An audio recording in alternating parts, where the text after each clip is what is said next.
Estás conectado con Galáctica, Radio y Televisión Iberoamérica, la plataforma comunicacional más activa y dinámica de esta era. Galáctica Digital. Mucha vibra para vos. Hola, ¿qué tal? Bienvenidos a todos una vez más aquí por Galáctica, Radio y Televisión Digital para todo el planeta, porque podéis seguirnos por internet desde tu ordenador, desde tu teléfono, desde tu casa, desde tu coche, desde donde estés. Bueno, si estás en el coche, más te vale que solamente escuches el programa y que no lo mires. Escuchar no hay problema, pero seguí conduciendo. Bueno, saludos a todos, buenos días, buenas tardes, buenas noches, según la hora que sea en tu país, porque salimos a todo el mundo. La única condición es que tenéis que hablar español. Pero bueno, ciertamente en el futuro vamos a expandir a otros idiomas también, ojalá, ¿no? Me encantaría. Bueno, saludos a todo el equipo de Galáctica. Somos muchos aquí que hacemos contenidos, generamos ideas, bueno, tratamos de traer pensamientos, ideas, reflexiones, formación, información, pero bueno, siempre con el pensamiento crítico, que es lo que más nos interesa aquí, ¿no? Una cosa es la noticia, otra cosa es la reflexión. Bueno, hay noticieros por todas partes, pero bueno, en realidad tenemos que tratar de entender el mundo, de descifrar, ¿no? Descifrar los acontecimientos y las cosas que van sucediendo, y ese es el objetivo que intentamos aquí, sobre todo en un momento tan difícil como el que estamos pasando, ¿no es cierto? Así que bueno, gracias a todos que nos acompañáis, y por favor nos podéis ayudar dando un me gusta aquí, un like, compartiendo nuestros contenidos de nuestras redes sociales hacia las vuestras. Así que por favor, si podéis, bueno, nos ayudáis, porque eso realmente nos ayuda bastante a crecer. Bueno, saludos a todos los colegas de Galáctica, a Pedro, nuestro director, a Shoni, que nos saca al aire, y a toda la gente que colabora para ese proyecto hermoso, ¿no? Que tratamos aquí de en esos momentos donde la palabra está tan devaluada y tan difícil, ¿no? Tratamos de valorizar la palabra. Así que bueno, nada, hoy vamos a hablar de la iglesia católica. Vamos a entender un poquito qué está pasando con la iglesia últimamente, y bueno, y tratar de más o menos digo porque no podemos hacer futurología, pero tratar más o menos de comprender, de olfatear qué futuro podría tener la iglesia, ¿no? ¿Dónde va? ¿Hacia dónde va? Bueno, entonces, primeramente, bueno, la iglesia es una de las instituciones más importantes del mundo. Vamos a contextualizar, ¿no es cierto? La iglesia católica me refiero. La iglesia católica, bueno, está construida sobre las enseñanzas y el legado de Cristo, ¿no? Por lo cual, bueno, es una de las iglesias del cristianismo, ¿no? Que siguen a Cristo, y bueno, fue adherida, o sea, fue implementada en el Imperio Romano por el emperador Constantino, y a partir de ahí, bueno, la iglesia tomó una forma, un poder absoluto en Europa de aquel entonces, y bueno, y más allá de Europa, a muchos otros continentes también, como es el caso de hoy. Después, bueno, la iglesia perdió, hubo un cisma importante, una quiebra, la iglesia perdió parte de sus fieles y de los países en la que estaba presente, lo cual produjo, ¿no? El protestantismo en el norte de Europa y en algunos países, por ejemplo, anglosajones, y la misma iglesia también tuvo su división en iglesia católica protestante romana y la iglesia ortodoxa, que hoy, por ejemplo, está presente en los países sobre todo eslavos, ¿no? Como Rusia, Ucrania, Bielorrusia, etc. Bueno, pero la iglesia católica fue sobreviviendo a lo largo de los años. Después, bueno, en determinado momento de la historia, luego de la Revolución Francesa, el iluminismo, ¿no? El humanismo, bueno, esos movimientos, de cierta forma, bueno, fue una especie de contracultura en relación con la Iglesia Católica, donde, bueno, trataba de presionar, de centrar el hombre, el mundo hacia el hombre, ¿no? El antropocentrismo, al contrario de lo que era antes, ¿no? Que era el teocentrismo, ¿no? El mundo centrado en Dios. Bueno, con todo eso, durante la Edad Media la Iglesia tenía mucho poder y, bueno, y siguió teniendo, porque la Iglesia siempre se pudo sobrevivir, reinventarse y, bueno, y resistir. El otro día hablamos de monarquías y precisamente, bueno, la Iglesia Católica funciona como una especie de monarquía, a la diferencia que no es hereditario el monarca, y no es hereditario porque los eclesiásticos, ¿no? El Papa, los obispos, en fin, el clero no puede casarse, por ende no puede tener relaciones, no puede tener hijos, es parte de la conducta, ¿no? del clero, la conducta de la Iglesia. Entonces, por esa razón, los papas se eligen en una votación y, bueno, su cargo es eterno. O sea, él tiene el poder de estar en el cargo hasta que muera y luego, bueno, se elige el papa sucesor. Bueno, y con todo eso, la Iglesia tiene su propio estado, que es el Estado del Vaticano. Es un estado que está anclado en Roma. La ciudad de Roma es el estado más pequeño, menor estado del mundo. Y, bueno, y está presente en muchos países, ¿no? En mitad de Europa y muy presente en América Latina y prácticamente en todo el mundo, ¿no? Digamos que hoy hay tres religiones principales, ¿no? Religiones monoteístas, que es la religión católica, el judaísmo y el islam, ¿no?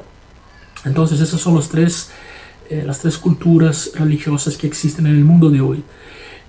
Bueno, el catolicismo sobrevivió a todo eso, sobrevivió incluso a un mundo que se viene modernizando, un mundo que en las últimas décadas se ha hecho bastante progresista, ¿no? Los papas siempre tuvieron un peso político, cada cual en su época, ¿no? Por ejemplo, durante el papado de Juan Pablo II había una tendencia anticomunista de parte del Papa, ¿no? Algunos decían que era un cazador de comunistas. Entonces, bueno, pero de cierta forma los papas siempre participan en la política, ¿no? De una manera u otra.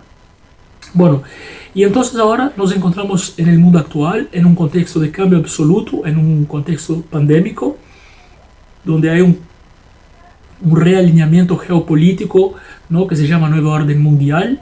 ¿Y dónde se encuentra la Iglesia en ese contexto? Bueno, primeramente tenemos que entender que hubo un cambio de papas, ¿no? Un cambio de papas no por fallecimiento, sino porque un papa renunció, ¿no? Benedicto XVI renunció, Ratzinger renunció y, bueno, y fue elegido Francisco. Pero tantas implicaciones tiene eso, muchísimas, y a partir de aquí vamos a empezar este análisis, ¿no? Porque Ratzinger era un papa conservador, era un papa europeo, alemán, ¿no? De una línea más dura, más conservadora de la Iglesia Católica. Bueno, renunció por edad, por problemas de salud, bueno, en fin, eso fue como la Iglesia lo justificó su renuncia, ¿no? En la película Los dos papas, muy interesante, podemos ver ahí el juego ideológico entre los dos, ¿no? Y las diferencias y al mismo tiempo, bueno, la solidaridad también que tenían y la amistad, podemos decir, ¿no? Y bueno, vino Francisco como o Bergoglio, como se llamaba antes, ¿no? Un papa argentino y, bueno, su propia elección de nombre, ¿no? Francisco, es un franciscano. Entonces de ahí ya parte la primera reforma importante que aparentemente la Iglesia viene intentando hacer, ¿no? Un papa franciscano, es decir, un papa pobre, un papa sencillo. Entonces la Iglesia vuelve sus ojos hacia los pobres, hacia el pueblo, ¿no? La iglesia sale de ese ensimismamiento, deja de ser autorreferencial y pasa a mirar a los pobres, pasa a mirar al prójimo, pasa a tratar cuestiones de la agenda progresista.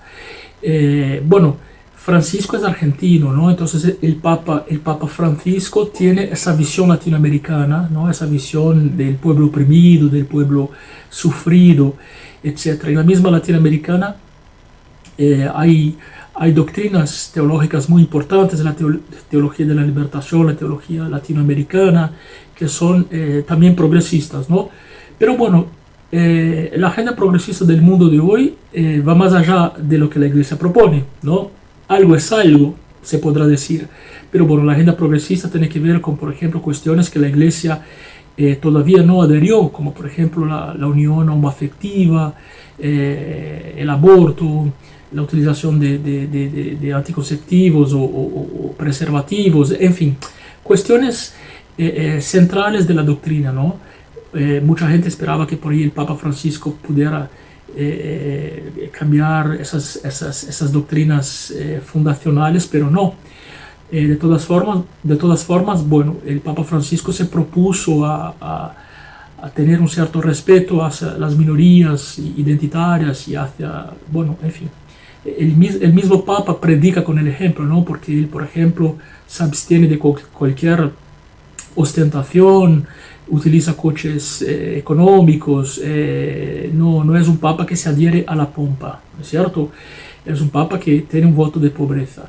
Entonces, de cierta forma, bueno, el Vaticano da todo ese giro. ¿Y qué pasa? ¿Y por qué quizá eso fue necesario? Porque la Iglesia venía perdiendo muchísimos fieles. Sobre todo hubo un crecimiento muy importante de la Iglesia evangélica también en las últimas décadas y cada vez más, o personas que simplemente abandonan a la Iglesia y, bueno, y son agnósticas. La Iglesia tenía un vacío comunicacional muy importante. La Iglesia no estaba logrando comunicar a los jóvenes, comunicar a las nuevas generaciones. El mundo de hoy piensa distinto. El mundo de hoy no tiene... hoy tenemos una cantidad enorme de información, de otras vertientes, de otras ideas, de otras opiniones. La Iglesia no tiene esa llegada, esa penetración que tenía hace 100 años, hace 50 años, ¿no? Que nuestros padres y nuestros abuelos iban a la misa en latín y que lo que el párroco del barrio decía era... O sea, había una relación de familia que hoy no existe más, hoy está un poco más diseminado. Entonces, una de las funciones de Francisco es precisamente, bueno, comunicar. Que la Iglesia pueda comunicar a las nuevas generaciones y comunicar al mundo también, ¿no? Cambiar la forma de comunicación. Pero ¿qué pasaría si, por ejemplo, si faltara el Papa Francisco? ¿Qué podría venir después? ¿Y qué eso afectaría el mundo y cómo se afectaría la propia Iglesia? ¿No es cierto? Esa es la gran incógnita. El Papa Francisco, de todos modos, no es que tiene el apoyo de toda la Iglesia, tiene muchas personas en contra.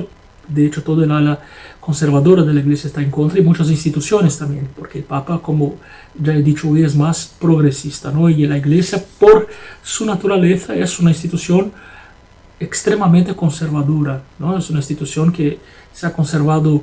De hecho, no hay crisis de fe en la Iglesia Católica, ¿no? Es más que nada una crisis comunicacional. La Iglesia está bien parada en su pensamiento, no se cuestiona en ese sentido. Pero hay cuestiones prácticas, como por ejemplo la ostentación, como por ejemplo la pedofilia de muchos padres, como por ejemplo la corrupción, ¿no? Bueno, ese tipo de situaciones que la Iglesia de Francisco ya no lo permite. Entonces, por lo general, un papado tiene efecto duradero porque los papas eligen, ¿no? Sus obispos, sus representantes, y eso tiene un efecto a largo plazo porque son prácticamente puestos eternos o puestos vitalicios en su gran mayoría. Y en eso, bueno, el Papa Francisco supo elegir también las personas que son más afines a su forma de ver el mundo, ¿no es cierto? Así que, bueno, quedaría saber en el caso de que no estuviera Francisco, cuando ya no esté Francisco, ¿qué pasaría? ¿Qué papa vendría? ¿Sería otro Francisco? ¿Sería un papa más conservador como Ratzinger? ¿O algo intermedio? ¿Qué vendría mejor en el mundo de hoy? ¿Qué tipo de papa podría adaptarse, ¿no? ¿Un papa africano quizá? ¿Un papa negro? Es un misterio, pero bueno, indudablemente la iglesia tendrá que tomar esa decisión en algún momento y ver, bueno, cómo hace para sobrevivir y seguir adelante. Así que bueno, ese fue nuestro informe de hoy. Os esperamos aquí la semana que viene por Galáctica Radio y Televisión Digital. Muchísimas gracias. Galáctica, Radio y Televisión Iberoamérica. Otro concepto en comunicación.